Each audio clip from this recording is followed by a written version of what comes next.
Vamos a retomar las ideas que han quedado sueltas y no hemos podido obviamente arribar a algunas conclusiones. Estuvimos analizando lo que viene a ser la historia y la coyuntura.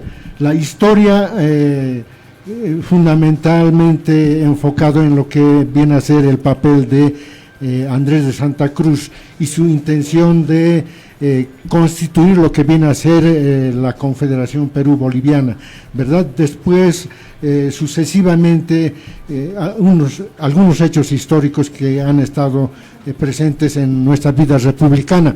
Pero pasamos a lo que viene a ser la coyuntura.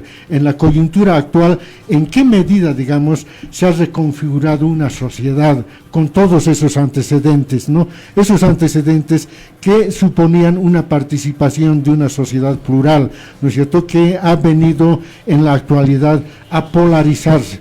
Y el papel fundamental, obviamente, que ha jugado Álvaro García Linera, tanto en el gobierno, digamos, de Evo Morales, con la confesión de Evo Morales que decía que la presencia de Álvaro no ha sido, digamos, de lo más honesto, porque ha utilizado en la lucha armada a Felipe Quispe, y también en alguna medida él había sido utilizado y también pretende hacer lo mismo con Andrónico, y eso nos sitúa obviamente en el actual escenario electoral. Entonces, a partir de eso, Walter, yo creo que tu presencia es importante, y también fundamentalmente de Raúl, que es de la misma escuela de comuna de Álvaro García Linera, y él dice, bueno, prefiero que sea mi ex compañero que compañero de la comuna, ¿no? Entonces, en ese entendido, ¿cómo lo podemos entender el escenario político actual? Walter, empezaremos con toda la participación que se tiene actualmente de los partidos que están postulando para la contienda electoral. Bien, Moisés, te agradezco mucho.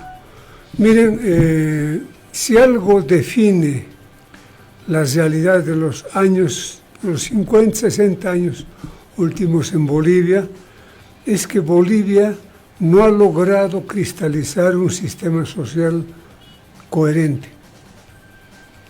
Esta es una etapa de transición, es decir, toda la república misma, desde 1825, es una fase de transición, roto el Estado incaico, intervenida la sociedad incaica.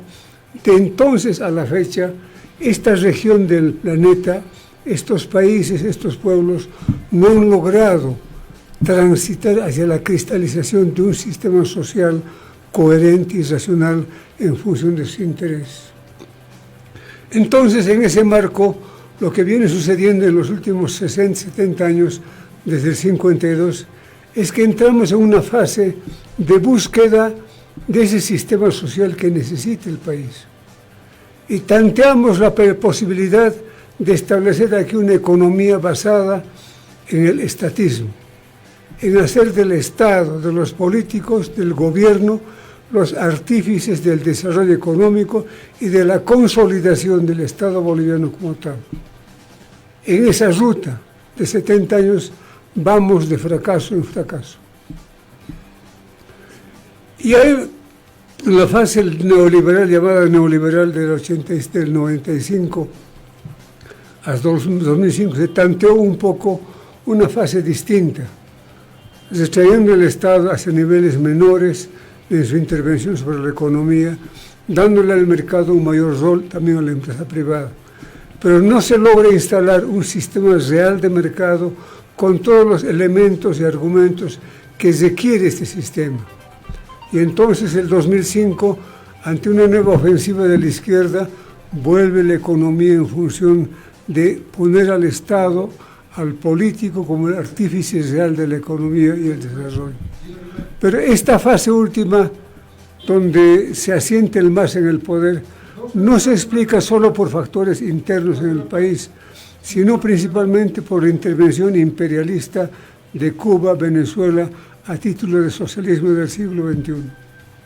Esta intervención cambia el escenario, pone a Evo Morales en el poder por 20 años y más, junto con su descendiente, el señor Tilín, y estos dos gobernantes son los operadores del socialismo del siglo XXI en Bolivia, aliado estratégicamente al narcotráfico. Estamos viviendo esa realidad y las elecciones deberían ser el momento en el cual el país, el pueblo, recobra su soberanía, expulsando del poder al socialismo del siglo XXI y a sus aliados narcotraficantes. Ese es el contexto en el que tenemos que entender el momento actual de las elecciones, que posiblemente se hagan o posiblemente no se hagan, que posiblemente termine una declaración al estilo de Maduro con que, a pesar de haber perdido por goleada, digan hemos ganado. Y el Tribunal Constitucional avale esa determinación, tal como se ha hecho en Venezuela. Veremos. La presencia de Castillo como candidato a la presidencia a mí me da idea de que están afinando la maquinaria de la corrupción. Entonces Castillo, que es operador de esa gente, dirá al final de las elecciones, aún perdiendo por goleada, dirá hemos ganado. Y si no es posible eso, simplemente van a torpedear con sus movimientos sociales al gobierno hasta que haya una transición hacia un régimen dictatorial directamente manejado por el actual presidente.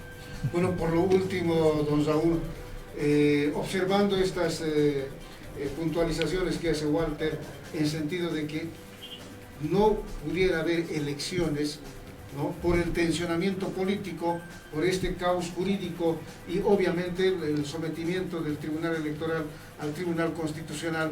¿Es posible lo que dice Walter, que no haya elecciones?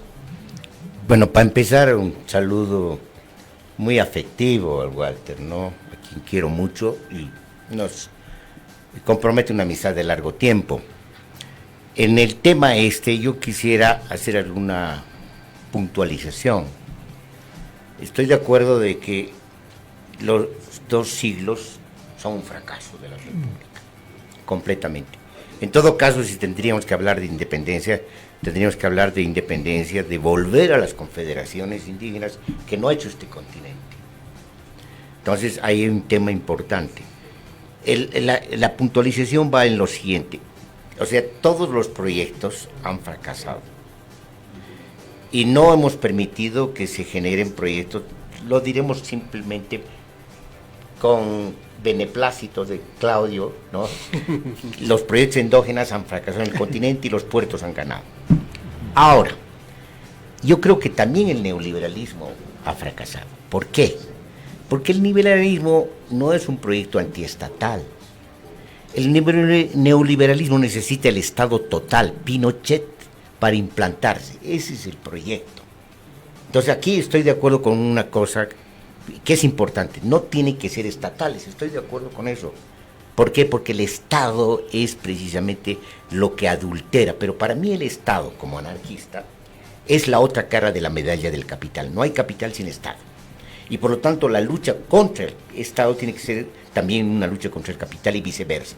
Es el debate de Bakunin con Marx. Bakunin le dice a Marx, tú estás equivocado, tú no puedes combatir al capital desde la otra cara del capital, que es el Estado. Entonces hay un problema en los marxistas, que están vinculados al poder, pero también hay un problema con los neoliberales. Ojalá fuera el mercado, pero no hay mercado libre, el mercado se vuelve monopolio y terminan defendiendo los monopolios y terminan truncando la economía, los mismos proyectos neoliberales. Además hay que diferenciar el liberalismo del neoliberalismo. El liberalismo tenía su filosofía. Estaban metidos aquí los independentistas con el liberalismo. El liberalismo tiene, digamos, sus vertientes en la Constitución norteamericana con los harringtonianos, ¿no ve? Y es una filosofía, el liberalismo, bastante respetable y con la que se puede, digamos, reflexionar. Además, muchos de los socialistas salen de los liberales. Sí. Los mismos anarquistas han salido en Bolivia salen de los liberales. Entonces, el liberalismo también es, pues, parte de todo esto. Lo que tenemos que entender es qué es lo que vamos a recuperar de nuestras historias y de las filosofías que han quedado, digamos, ya rezagadas, y qué es lo que no vamos a recuperar. Entonces, yo creo que estamos en un peligro en este momento, porque todo, digamos, lo que nos ofrecen, si tú has leído los programas, no hay solución, Walter, no hay solución. La crisis es múltiple, han destrozado este país. Estos tipos en 2 décadas han destrozado el país y lo peor de todo, han destruido nuestro tejido social. No tenemos capacidad de lucha. Por poco de lo que está ocurriendo, antes hubieran levantado, pero ahora no está ocurriendo. Entonces estamos vulnerables. Y ahora, como ha dicho el Walter, nosotros en parte somos responsables de todo lo que ha pasado, pero ahora tenemos que hacernos cargo. ¿Por qué? Porque no podemos dejar a nuestros nietos un infierno. Ellos no pueden vivir esto. Entonces tenemos que resolver este problema. ¿Y cómo vamos a resolver? Ponernos de acuerdo. Nos pondremos de acuerdo entre lo mejor que tiene Bolivia. No necesitamos aquí que estemos de acuerdo en todo, en todas las ideas, pero podemos de acuerdo en salvar este país. ¿Cuáles serían los ejes temáticos para ponernos de acuerdo, en este caso, en un país tan conflictuado, con un denominativo de plurinacional? Yo creo que hay que sacar a toda la clase política, de los un lado y del otro, porque están apuntando a negociar, están disputando quién va a saquear a Bolivia.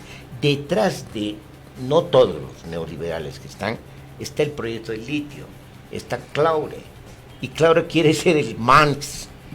Marx quiere ser, ¿no? Entonces es peligroso. No podemos repetir la historia de la plata, la historia del estaño, de los hidrocarburos con el litio. No podemos volvernos un país extractivista. Es decir, este país tiene mucha potencia cultural, y dentro de su potencia cultural yo creo que tiene capacidad productiva, y ahí tienes razón, Walter. Nosotros tenemos que volcarnos a nuestras capacidades productivas y articularnos obviamente al mundo. Ahora, ponernos de acuerdo en lo más importante, que es salvar este país, porque no podemos seguir perdiéndolo. Hemos perdido más de la mitad de nuestro territorio, lo hemos cambiado por ferrocarriles. ¿Qué es eso? No amamos nuestra tierra. No podemos permitirnos repetir esos grandes errores. Y lo que tenemos que hacer es recuperar el país, recuperarnos a nosotros mismos, recuperar nuestra memoria y apuntar hacia un porvenir, pero con acuerdos. El aparato productivo. Necesitamos ponernos de acuerdo el aparato productivo. Tenemos que apoyar a todos los pequeños productores, a los medianos productores, a toda la gente que produce, tenemos que apoyarla. Llamemos capitalismo en transición, uno capitalismo, ¿para qué vamos a discutir esas cosas? Pero en eso podemos ponernos de acuerdo. Tenemos que salvar a nuestra gente. Hemos destruido, estos cachafás han destruido la educación. Los jóvenes, Walter, llegan y no pueden leer, no pueden hacer un informe. Han destruido nuestra capacidad de formación educativa. Entonces tenemos que recuperarnos y dedicarnos amar a nuestra gente y dedicarnos a ellos, porque tenemos que formarlos, tenemos que salir fuertes, y solo vamos a salir con solidaridad entre nosotros. Pero tenemos que sacar a esta gente, a los políticos, porque no han servido. Durante 2 siglos nos han traído este desastre y estamos sinceramente en peligro, porque hay un loco, Walter, en serio, atrás, en Argentina, que se cree Israel y tienen el proyecto con la derecha internacional de combatir a los países bárbaros. Están chiflados. Entonces tenemos que defendernos, y defenderse es precisamente solidarizarnos entre nosotros. Yo creo que podemos llegar a cosas en las que nos ponemos de acuerdo, otras cosas que podemos discutir, porque no nos ponemos de acuerdo, bueno, seguirán en discusión, pero tenemos que formar un gobierno de unidad nacional. Claro. Ahora, el tema de lo político, decías que es algo que está atosigando la visión de los bolivianos. En lo económico, Walter, tú tienes el programa social libertario, donde enfocas la prioridad justamente de achicar el Estado, como muchos ya lo han mencionado, ¿no? Pero ¿hasta qué punto es viable en la percepción que nos plantea Raúl Prada? Miren, siguiéndole el hilo de los términos de Raúl, necesitamos unir al país para enfrentar esta circunstancia crítica extrema en la que estamos. Pero unir el país, ¿qué significa? ¿En qué consiste? Consiste en determinar tal y tal y tal objetivo y una estrategia en función de alcanzar esos objetivos. Esto es un programa político y un programa de gobierno. Eso, hasta el momento, entre los que están postulando al poder, no se ve muy claro. Sin embargo, sea por moda o sea por constancia de lo que viene sucediendo en la Argentina, muchos se han vuelto los liberales de los últimos días. Gente que estaba en la socialdemocracia, en la izquierda misma, va cambiando de opinión y va asumiendo la necesidad de una economía de mercado en reemplazo de una economía en manos del Estado. Ahora, ¿cómo construimos esa alternativa que requiere el país? Tenemos que tomar experiencia de lo que ha pasado con la humanidad. Tenemos que tomar experiencia de lo que ha pasado con el país. Y lo cierto, lo que enseña la humanidad, lo que enseña la historia del país, es que la economía, donde se permite a la gente actuar con libertad en la compra y venta, en el comercio, en el empleo, en el contrato, cuando la gente actúa con libertad, es cuando la economía de la sociedad prospera y prosperan los individuos. Eso es la economía de mercado, no es más. Cuando uno dice, va al mercado y dice, compra esta camisa en tal precio, o no la compro, depende de mí. Y el vendedor dice, le vendo en tal precio, o no la vendo. Y otro dice, yo voy a producir en vez de camisas poleras, porque son más baratas. Y otro dice, yo produciré las máquinas para coser.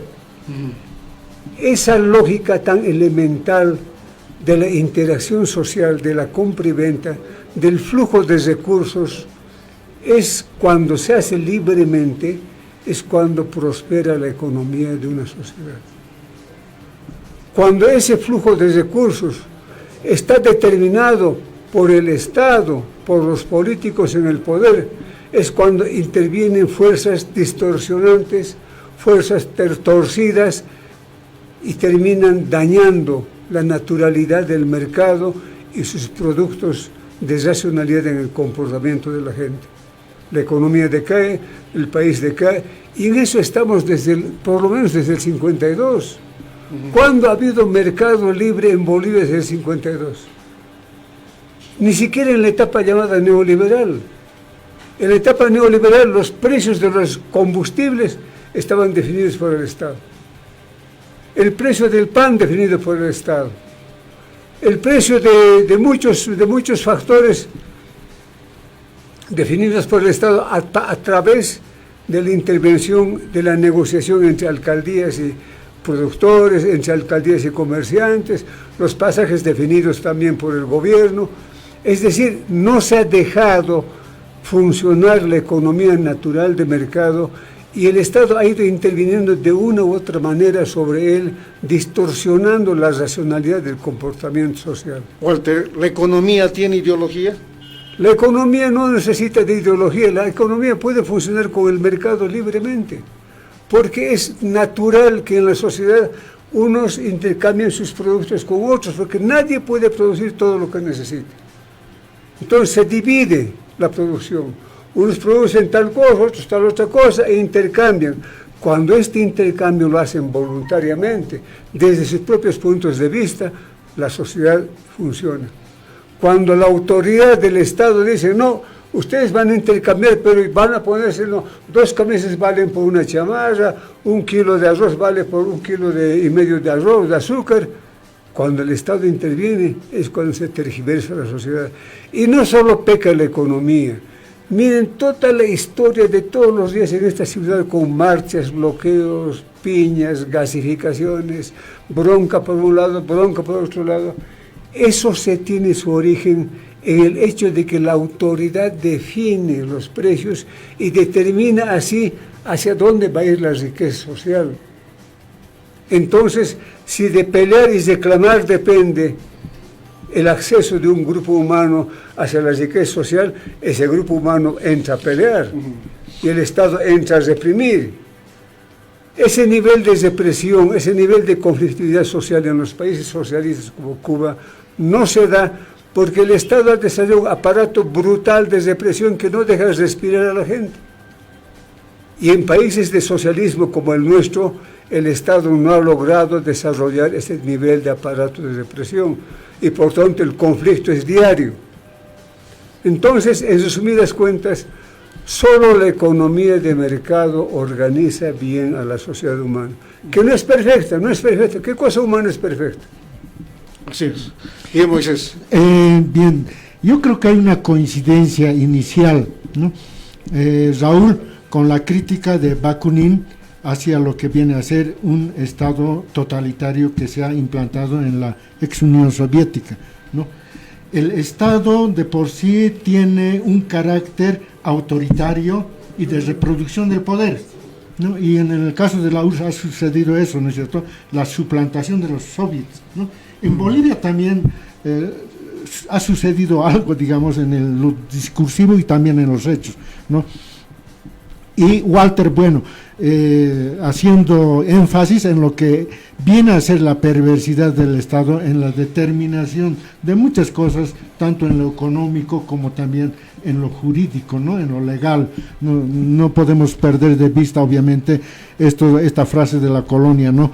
Que la ley, digamos, se acata pero no se cumple. Eso persiste hoy en día, hasta hoy en día, ¿verdad? Es una herencia, digamos, colonial.